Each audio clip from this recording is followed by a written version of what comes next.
साहेब नमस्ते. मी सचिन पाटील बोलतो, जी लोकमान्य न्यूज नमस्ते digital sir. मीडियाहून. नमस्ते नमस्ते, बोला ना साहेब. आज फोन करण्यामागचा उद्देश असा आहे हम्म.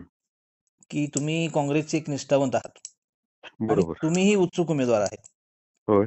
याचबरोबर आज शिवराज पाटील हे हम्म. अधिकृतरित्या आपल्या राष्ट्रीय काँग्रेसमध्ये प्रवेश करत आहेत. बरोबर. याबद्दल तुमचे पक्षाचे निष्ठावंत म्हणून काय प्रतिक्रिया आहे? आणि सगळ्यात पहिल्यांदा म्हणजे इच्छुक उमेदवार म्हणून हा प्रवेश कदाचित 100% नाही आहे. तर बंटी पाटील साहेबांच्या विचारधारेला ची प्रेरणा घेऊन, बंटी पाटील साहेबांच्या ध्येय धोरणांची प्रेरणा घेऊन अनेक कार्यकर्ते काँग्रेस पक्षामध्ये आता प्रामाणिकपणे प्रवेश करतायत.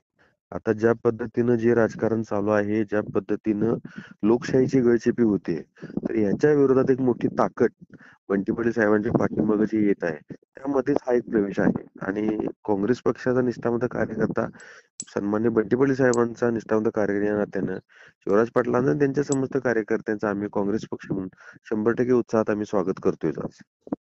म्हणजे तुमच्या मते, मी अजून प्रत्यक्षात तर काय शिवराज पाटील यांच्याशी बोललो नाही, पण हम्म. तुमच्या मते हे उत्सुक उमेदवार म्हणून नसता काँग्रेसमध्ये किंवा बंटी पाटील साहेबांचे एक काम करण्याची पद्धत किंवा त्यांची हा. छाप त्यांच्यावरती पडली असावी, हा. म्हणून ते सक्रिय राजकारणामध्ये सहभाग घेत आहेत, असं तुमचं मत आहे? हो, 100%, 100%.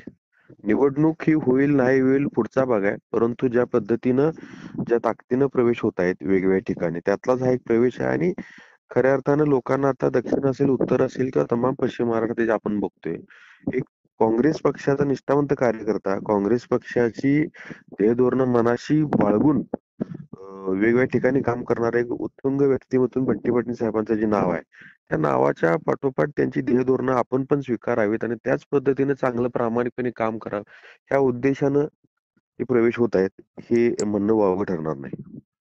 धन्यवाद. धन्यवाद. ठीक आहे. धन्यवाद.